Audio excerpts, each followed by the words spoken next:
We continue our run towards Azadi Prime, the planet and the episode actually, but we've stopped because there's a crashed Xindi ship.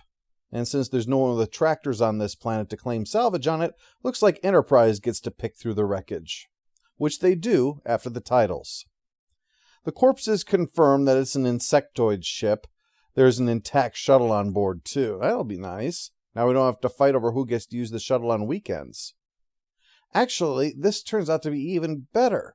Archer says it's got enough weapons that it's less like a shuttle and more like a gunship. A not terribly common element in Star Trek, which is interesting. Everyone's going to keep calling it a shuttle, though, for simplicity, and probably to avoid being too nervous that their enemies have tons of gunships flying around. After a bit of poking around, they find a room with a good seal on it, and when they pass through, find it still has an oxygen-nitrogen atmosphere. Soon, they're in the titular hatchery, a room filled with eggs and designed to survive even the worst that could happen to the ship, short of catastrophic failure, of course. But it also has some sort of a booby trap. Their command functions appear to be distributed through various... It looks like they've caught a boob. Guess those eggs have got a little grapefruit in their DNA. Phlox looks it over and says, not to worry, it's just a mild neurotoxin. Those are two words that go well together, don't they? But it was probably just done to protect the egg from Archer. And considering that it's Archer, I wouldn't rule out him trying to take the eggs and paint them for Easter.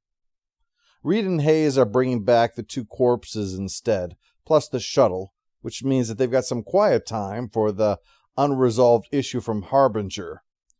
Hayes wants to put in even more training time for the senior officers, suggesting foregoing movie night, which of course is Trip's bailiwick. So Reed points out that's not going to go over too well. Like I said last time, when you have a job, you tend to see everything through its lens. So rather than seeing that this is a supplement to Tucker's primary duty, that he's already sacrificing downtime for the training, Hayes sees it through the eyes of a Mako and says, well, there's further room for improvement in this area, so he needs to work on it, despite the fact that, objectively speaking, he's unlikely to have to use it. It's not that he shouldn't have a skill like that. It's a good skill to have when you're going into combat, for sure. But they need their senior officers to be on the top of their game with their actual jobs, not increasing the stress because they didn't get enough time to decompress, thanks to Hayes wanting to turn them into marksmen. As an example of how much work they've got to do, Tucker and T'Pol have finished going over the Xindi ship and determined there was a problem coming out of their subspace vortex. It's their means for super-duper fast travel. It wound up cracking a vital piece of the ship. Probably because someone insisted they weren't spending enough time on calisthenics. The crew didn't die on impact, though. They transferred everything to protect the hatchery, and they wound up suffocating. Because that's what heroes do. Trip says even the hatchery will shut down in about a day, so Archer tells him, fix it, despite the looming threat at Azadi Prime. Archer rationalizes this as a demonstration that humans are not ruthless, despite both of their objections. In fact, he's going to lead the team personally that's working on this. Tucker can spend his time figuring out that shuttle. Assuming you could figure out how to fly it. This icon looks like it might represent the impulse manifolds. Give it a shot. Whoa, wait. What if it's the guns or the torpedoes? Maybe we shouldn't be too quick monkeying with this stuff inside of our own ship, trying to guess the psychology of a giant mantis. Luckily, it just shuts everything down instead. They work with Reed to see if there's a way to bypass the security lockout, leading to a discussion of what exactly they're doing wasting their time here. Yeah, it'd be tragic if something happened, but there are 1 billion or so Earth children who are under the threat of death, plus everybody else who's on the planet. This doesn't seem like the time to drag our feet. Although admittedly, maybe that was a reason to avoid playing cowboy. Phlox is still autopsying one of the bodies, revealing that the insectoids are capable of asexual reproduction. That would explain the remark T'Pol made of the eggs having identical DNA to the crew. They'd effectively be creating clones if they were doing that. Except they don't need to use a jellyfish that's lying around Phlox's lab. Archer's getting weirder, even by his standards. He stops sleeping and he's assigned Makos to stand guard over the hatchery, on the off chance that some predator might slip inside through a hull breach and attack the hatchery. Never mind the fact that there are no multicellular organisms on this planet. You can't rule out the possibility of a giant amoeba. Or perhaps a gelatinous cube. I've played some D&D. That's possible. Plus, he disregards the tactical analysis that Reed has written, despite Archer being the one who ordered him to write it. Then we get to the matter of his hygiene. I mean, just take a look at the man. He probably smells like a gym sock you pulled out of a sewer. Trip finally tries to get the system powered up again, but things blow out and at least one of the hatchlings dies. Phlox is unable to save it, so Archer now wants to learn about insectoid funeral rites in order to see it on to its final destination.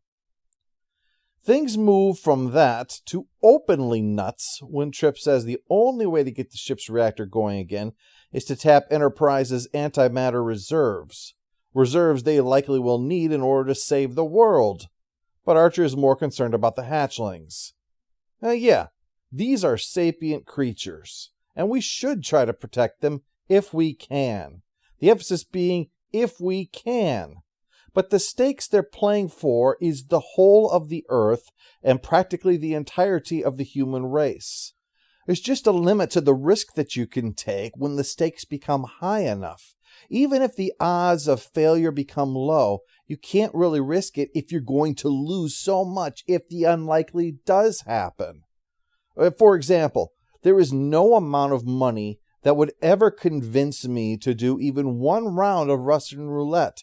Offer me $10 billion, and I'll still turn it down, even with an odds of 5 out of 6 that I'll be a rich man, because there's a 1 out of 6 chance I'll be a dead man. And on the whole, I'd rather be the way I am now than blowing my own brains out. Besides, you all know my luck. I live in a house that shat a chimney. If the odds were 1 in 60, I would still get the bullet. Anyway, T'Pol goes to see Archer to try to get him to see reason.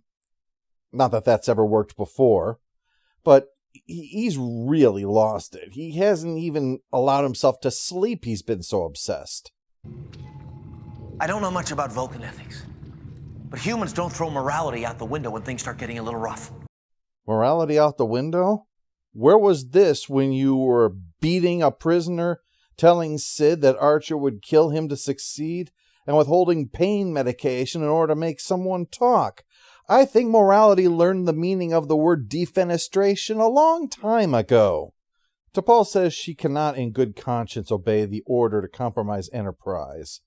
Well, Archer is ready to charge her with insubordination, but since that would require talking to Forrest and telling him why exactly, Archer decides to just have her relieved and confined by the Makos. After Archer finally hoses himself off so he doesn't smell like a dead possum, Trip comes by to tell him the transfer is going ahead as ordered, and to suggest Reed as the replacement for First Officer. It'd keep him from mixing things up with Hayes, at least. Well, Archer's not so far gone that he's going to hang T'Pol from the highest yardarm or anything. It's just a temporary development to remind her to do what she's told, even when it's crazy. Admittedly, it's a lesson she should have learned a long time ago. Meanwhile, Hayes is showing Reed a battle simulation between Enterprise and his Indie ship. Well, Reed grumbles about this at first, but thanks to the simulation, Hayes has actually found a weakness that can be used to take out the engines in an actual fight. And Reed grudgingly has to admit that Hayes did the right thing. This calming of tensions between them is good, for now. But already, we've got a bit of a Mako problem. They're the ones who are being posted to keep T'Pol's doors shut. In fact, Trip has to lie in order to get inside to see her, saying that it's about her neuropressure when he's just trying to fill in what's going on out there. He thinks things will just blow over, but T'Pol is convinced the mission is being compromised because Archer is compromised, and wants Phlox to look Archer over to see about relieving him of command until they can at least get him to his ground state of crazy. Well, we've got a problem. An insectoid ship has arrived, which means not only could more Xindi ships converge on them, But if they got away, they could alert the others that Enterprise is within a few light years of their ultimate weapon, which would seriously compromise their mission. So with the ship ready to jump away into another vortex, and the good of the mission being at stake, Reed uses the weakness that Hayes had found to stop the ship, and ultimately it is destroyed. But all Archer can think is that Reed has eliminated some insectoids who could have taken care of the hatchery for them. So instead of being the hero who likely gave them a chance to save the Earth, Archer relieves Reed of duty and orders him confined as well. Major Hayes will finally get his job. Archer explains to Hayes in private that the problem is he gives the senior officers too much latitude. But now with the stakes so high, he can't afford to indulge them. And Hayes has trust in the chain of command. He'd said earlier that while it was off-putting having to lock up the first officer, he knows that an example needs to be made if someone disobeys orders. Still, Archer is sounding crazier and crazier. Lieutenant Reed destroyed a ship that could have helped us. I'm starting to wonder if he deliberately tried to sabotage this mission. I'm not sure whether that disbelief is that Reed would cross the line, or if his commanding officer has gone gaga. The fact that he wants to send a distress call specifically to the enemy really suggests the latter, which is why Trip and Phlox want him to get a checkup. Well, to prove how not paranoid he is, Archer says Trip is being manipulated by T'Pol, and if Phlox even tries to relieve him of command, he'll have them both confined as well. Now to start fashioning that tinfoil hat. And the really frustrating part is that there is no actual evidence. A cursory scan of Archer reveals nothing. He needs a thorough checkup to figure out the source of this particular crazy. So Tucker's going to have to just mutiny and hope it works out. Step one is to get to Paul, so they take out the guard and formulate the plan. They're going to need to deal with Hayes before they wind up in a firefight with their own side, and they need to retrieve Archer and the antimatter, two things that are both unstable. So they arm themselves and begin their assault, and soon Trip finds Archer as freshly hatched insectoids crawling all over him like he's some supervillain. And on Enterprise, Reed and his group storms the bridge, have Hayes outgunned, but he still refuses to stand down. In the end, it's down to Mayweather to just jump Hayes, and in that distraction, the rest are free to stun the Makos. Tucker has used a similar solution on Archer. Shoot him for his own good. It's been a long time coming. In the coda, Phlox reveals the neurotoxin is responsible for all of this. It reverse-imprinted Archer, made him look at the insectoids as if guarding them were the most important thing that there was. Well, after explaining all of this to Hayes, he of course is ready to get back to duty. Let bygones be bygones, and Archer and Trip come to the same kind of consensus. So it's time to get to Azati Prime. Post-episode follow-up. Annoying character goes to Archer for his big old bag of paranoia. It's not often that the writers look at my sarcasm and say, yes, let's do that, but it does happen. Final score for Hatchery is 5 out of 10. It's typical Enterprise. The disappointing thing is that this is another story that is distracted, retreading old ground and only peripherally going to something new. The emphasis is upon the alien influence, but that's a storyline that we've had many, many times. A more capable storyteller could have placed the emphasis on one of two things here.